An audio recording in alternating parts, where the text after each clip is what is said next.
So in today's class, we shall discuss the string buffer concept. So string buffer is a peer class of string. It provides much of the functionalities of a string. So we know that string represents a fixed length, immutable character sequence. So whereas string buffer implements a growable and writable character sequences. So string buffer can grow and we can change the character sequence. So string buffer will have characters and substrings inserted in the middle or appended at the end. So string buffer will automatically grow to make room for the additional characters. So we can also pre-allocate the memory required, and also we can allow it to grow. Grow means the length of a string can increase. So Java uses both string buffer and string class, whereas many programmers tend to use only string class. But strings can be manipulated using string buffers also. In fact, Java will manipulate the strings using string buffers without the knowledge of the programmer. So when we use the concatenation operator, that is plus, so string buffers and string builders are used by the Java to perform such processing on the strings. So string buffers acts like a string, but the difference is they can be modified. So at any point in time, it contains a particular sequence of characters. The length and content of the sequence can be changed through the built-in methods. So every string buffer will have a capacity attached to it. So capacity indicates the maximum characters that can be stored in a string buffer. So string buffer is a class. So when the length of a character string increases, a buffer can be made larger, or that additional characters may be clipped off. So both features are present. So string buffers are used by the compiler to implement the concatenation operator that is present in Java. So an example here. So x is equal to a plus 4 plus c. So here you can observe it is the concatenation operation that is being performed. So end result will be A4C. So this particular statement, when it gets compiled, so it gets into the equivalent form of this. So a new string buffer is created and it is appended with the character A. So in the new string buffer, whatever is created, it is an empty string. So append means, so adding. So A is added to it. For that particular result, another appending will take place, that is 4 is added. For that, C is added. And finally, the string buffer is converted into string using toString. So you can observe here on a string buffer, so append function is called, so 3 times over here. So like this, the plus operator is equivalently converted. So finally, the end result is converted back to string. So this kind of using string buffers will happen automatically. So without programmer getting to know it. So string buffer is a peer class of the string. whose functionality is similar to that of strings only. Addition to the functionalities provided by the string class, so string buffers provide many other features. So string is a fixed length, immutable character sequence. So whereas the string buffer is a growable and writable character sequence. So these are the differences between the string and string buffer classes. So string buffer will have characters and substrings that can be inserted anywhere in the string. So string buffer will make a room for the growing strings automatically. So string buffers have 4 constructors. So these are the 4 constructors through which string buffer object can be created. So the first is a parameterless constructor. Then the second one is the size we are specifying. So it accepts a integer argument, so that explicitly the size of the buffer. So here it is the size of buffer.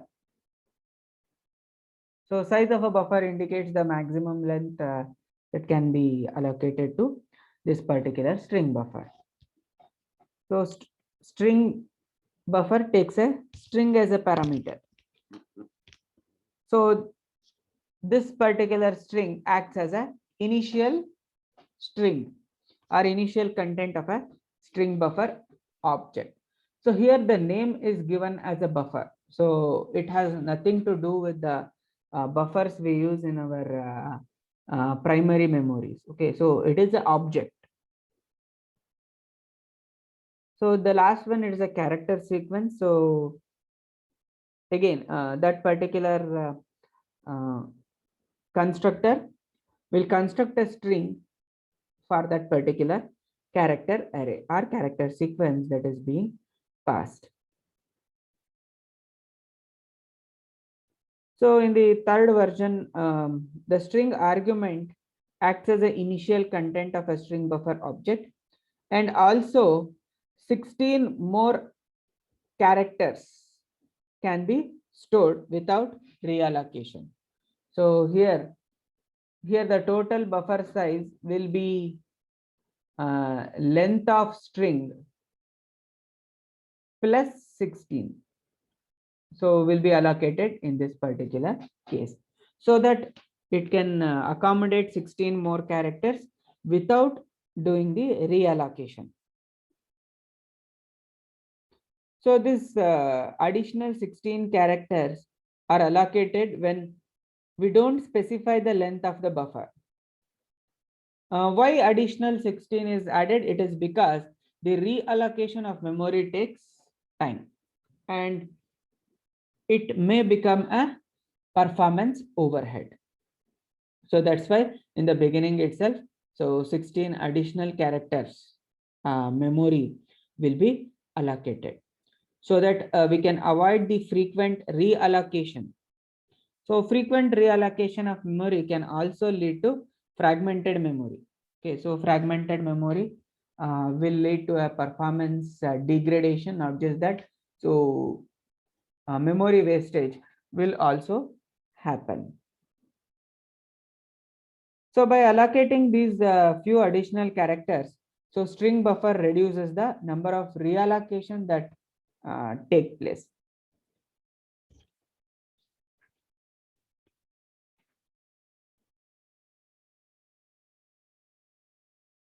So length and capacity functions. So the current length of a string buffer can be found out using the length method. Then, whereas the total capacity of the string buffer can be found using the capacity method. So length returns an integer value indicating the number of characters currently in the string buffer. That is nothing but a string length. Whereas capacity is the size of the string buffer currently allocated to that particular object. So each string buffer object will have its own capacity.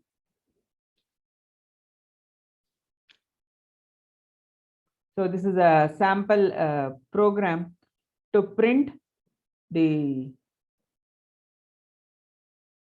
length and capacity of a string. So a new string buffer object is created, that is SB, new string buffer, and initialized with a string, that is New Zealand. So here when we print length, so we have to call SB dot length function. To print the capacity, so we must call it SB dot capacity. So when we use this particular length, then the string result will be equal to the number of characters. So that is 3, 4, 11. So 11 will be printed. So it indicates that its length is 11 characters. So whereas capacity, when we print, it will be 11 plus 16. So why plus 16? So plus 16 is because, so we have created using this particular constructor where we are not specifying the capacity. So length will be 11. So 11 characters are there. Whereas capacity is 11 plus 16. So it will print 27. So why 27 is printed? Because this particular constructor will add 16 more character space. So additional memory of 16 will be added to the existing length, and that is allocated as a size of this particular string buffer SB. So why 16 is added? So 16 is added for as additional room for 16 characters so that we can avoid the reallocation, and reallocation is a time consuming process. So the other functions that can be used on a string buffer include ensure capacity. So if we want to pre-allocate the room for certain number of characters once a string buffer has been defined, so we can use ensure capacity. So this ensure capacity function is used to set the size of the buffer. So it is useful when we know in advance that we will be going to append a large number of strings and what might be the maximum capacity we need for our string or string buffer. So it doesn't return anything, so it is a void. So ensure capacity is the method, and we need to pass the capacity of the string buffer.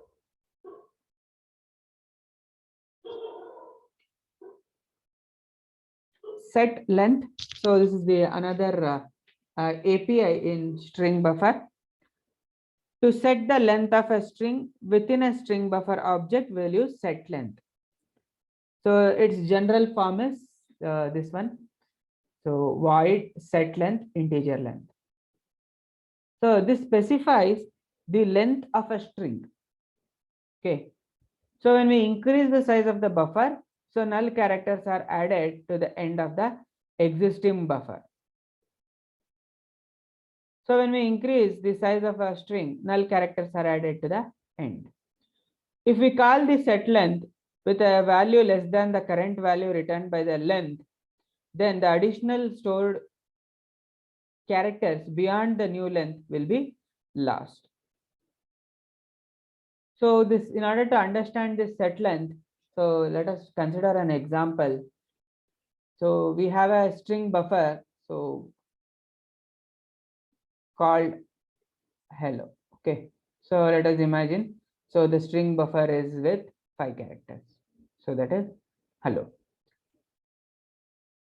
So now the length of this particular string is 5. On this, we can call set length. So SB dot set length, set length of 10. So this set length of 10 will fix the length to 10. So, but we have only 5 characters. So the additional 5 characters will be null. So null will be added to this, so that the total length of this particular string buffer becomes 10. So that is the meaning of set length. So buffer capacity is different. This particular length is different. Now, instead of 10, if we specify the set length value as 3, so this 3 is less than the length of that particular string. So the last 2 characters of that particular string will be clipped off, which means they will be lost. So this size, if it is less than the current length of our string, then the last characters will be lost.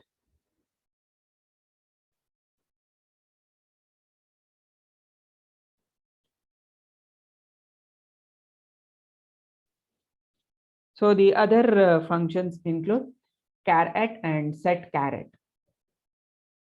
So the value of a single character can be obtained from a string buffer via caret method. So this caret method was present in string class also, where we want to extract a particular character based on its index position. So even though string is not an array, we can access the specific characters.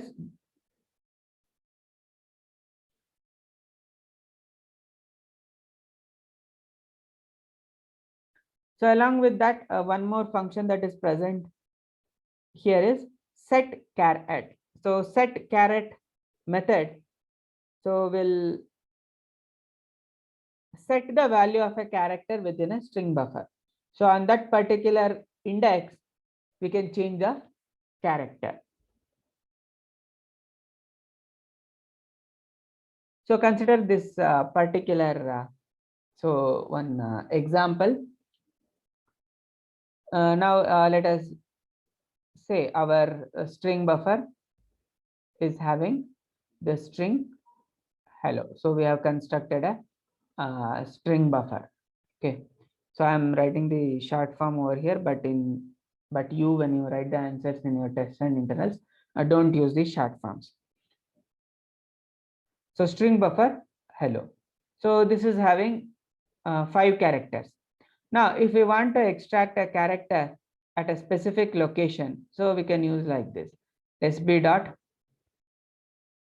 char at the location we need to pass. So let us give the index 2, and it returns a character. So character c is equal to caret 2. So what is the character at position 2? So it is L. So this L will be assigned to C. Next. So if you want to change the character, again we can use sp dot set char at. So index position we need to specify, and the character we want to use. Suppose in place of this we want A. Now what happens? This string SB will have HEALO. So this L at the position 2 will be replaced. So this replacement of single characters can be done using set caret method.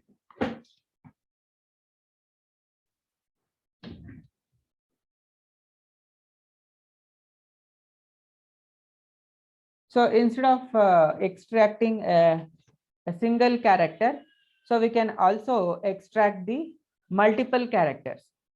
So multiple characters can be extracted using getChars method. So this getChars method is used to copy a substring of a string buffer into an array. So here we are extracting the character, so which means it will be a character array.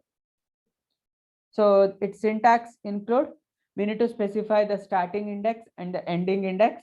So remember here, whenever we specify ending index, it will always be -1. So source start specifies the index beginning of a substring. Source end specifies the index that is one past the end of the destination substring.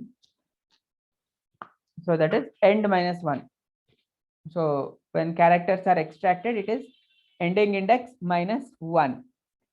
So, and the array where we want to receive these characters, and the index in the target string. So all that has to be specified in this API.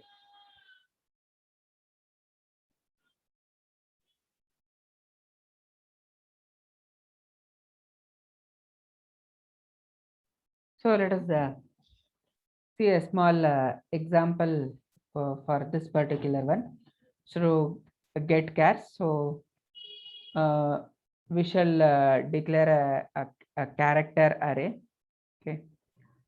So this particular character array, so will store this string. Okay. Let us say the size is around 25. Now we shall declare a string buffer. So string buffer, let us call it as SB is equal to new string buffer, and we will initialize it a value hello.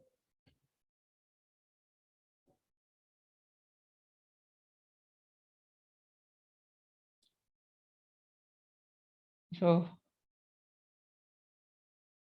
we have initialized it with hello. We shall include a name over here. Okay. So let us see the string buffer is hello Shumada. So this is our string now. That is value that is stored in a string buffer. Now we want to extract certain substring from this. So what we can do is we can use get chars. So on this string buffer, we'll call get chars. So this get char, we have to specify the starting index. Now let us consider that we want to extract this place. So it's, what is its starting index? 0, 1, 2, 3, 4, 5, 6. So 6 is the starting for yes. Then 7, 8, 9, 10, 11, 12, 13 we need to specify, because whatever index is specified here, -1 will happen. So that will be end. So the extracted substring will be from so extracted substring will be from 6 to 13. So 6th character to 13th character. So here we will obtain Shumaga. But this extracted substring, where we have to place it. So that's why we need to specify the target. So it is in the target character array that will be placed. So let us consider our target character array as CH. So in the CH, Shumaga is placed. Now again we need to specify from what location in this array the extracted substring has to be placed. So if we specify it as 0, then it will start with 0th index and this hi will be overwritten. If we don't want it to overwritten, so we need to specify the index. So this is 0, 1, 2, 3. So let us give it as 3. So at the third index position in this character array, this extracted substring will be placed. Now our character array will be hi space, then followed by 6 to 13th. So 6 to 13th is this particular one. So Shumaga will be there. So when we print this character array, it will print hi Shumaga. So this is the substring extraction. So we will have the liberty to place the extracted substring anywhere in the particular array, provided it has the sufficient size. So this is the use of getChars method. So this getChars method can be used on a string buffer.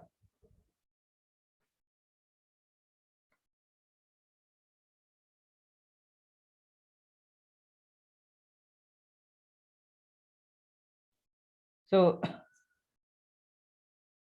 next, another API which we have in the string buffer include append. So append method is used to concatenate. So just like the plus operator we saw in the beginning. So instead of plus, we can use append. Even though we use plus, Java will convert it into append only. So append method concatenates the string representation of any data type to the end of a string buffer object. So this append will append any other data type. So there is no restriction on the data type. So whatever it is there, that gets just added. So it is similar to concatenation of a string. So again, there are several overloaded versions of this append method. So we can use string, we can use number, or any object can be used. So if we use any objects, then toString version of that particular objects will be appended. So string dot value of is called for each parameter to obtain its string method, string representation. The result is appended to the current string buffer. So string buffer itself is returned on each append. So this is the working of this particular append method. So consider this particular example. Here we have a string s and an integer 42. What we are doing is we are creating a string buffer sb with the string 40. Okay. So it is 40. We are creating a string buffer with 40. So what is this 40? Is it an integer or a string? So it is a integer. So when we use integer, it becomes capacity, right? So now further, string s is equal to sb dot append a. So sb dot append a. So what is there in sb? Nothing, because here this is the integer value. So double quotes is not there. So if double quotes is not there, it is an integer. So if in the constructor integer is passed, it indicates it is the capacity of the buffer. So now SB is actually empty.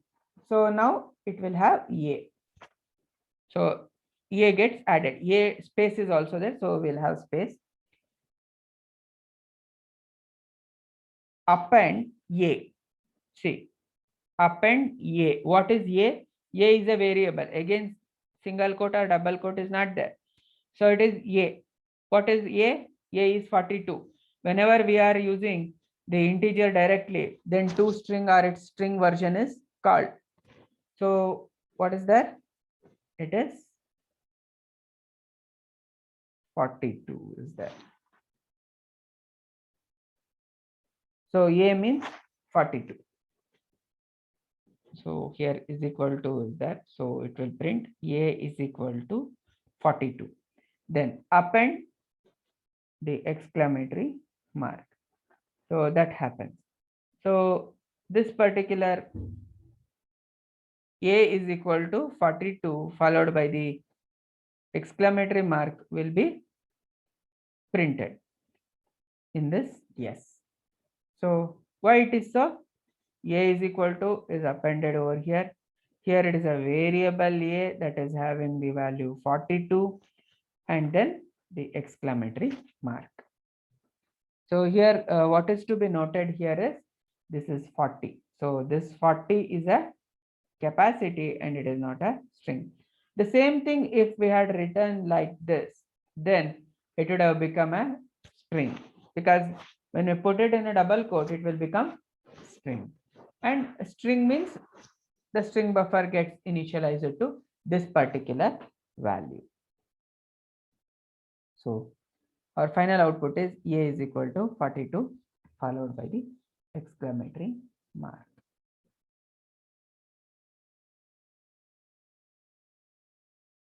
So here is the example.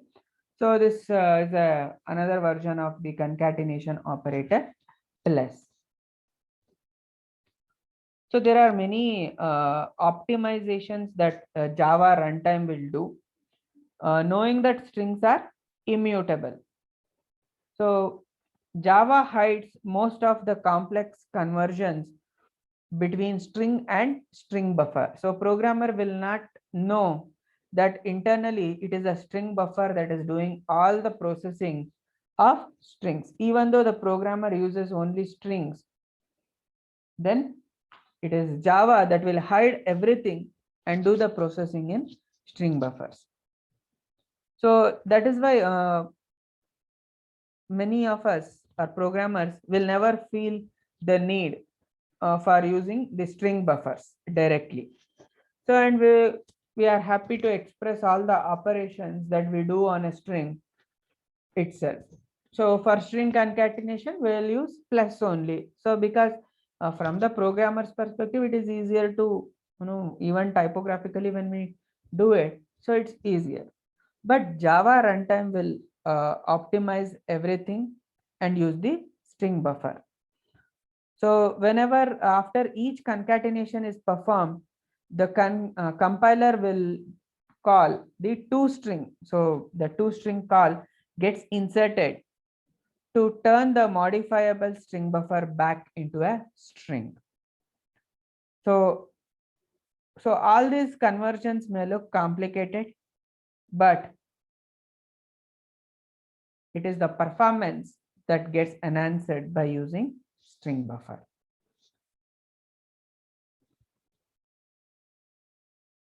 So we can stop here for today's class. So you can execute all the methods and examples whichever is given even in the textbook. So you can simply execute all the APIs and check the results. Okay. Then only you will be able to remember the APIs. So as I mentioned in the first class itself, in this particular subject we will be studying only the functions, not the coding part. So you execute simple programs on these examples, whatever we have discussed with the use of the APIs, and check the results also. Then it will be easier for you to remember the syntax also. Okay. So tomorrow we shall have a quiz. Okay, so in Friday's class I told we'll have a quiz on Monday. In tomorrow's class we'll have a quiz of 20 questions. Okay, so all on the module 1, concepts of enumerations, auto boxing, unboxing, and annotation. So all multiple choice questions. So we shall have a quiz in tomorrow's class. So for today we can wind up. Okay, so in tomorrow's class we shall study the remaining APIs of string buffer class. So along with that we will have a quiz also. So you can enter your attendance in the chat window and you can exit.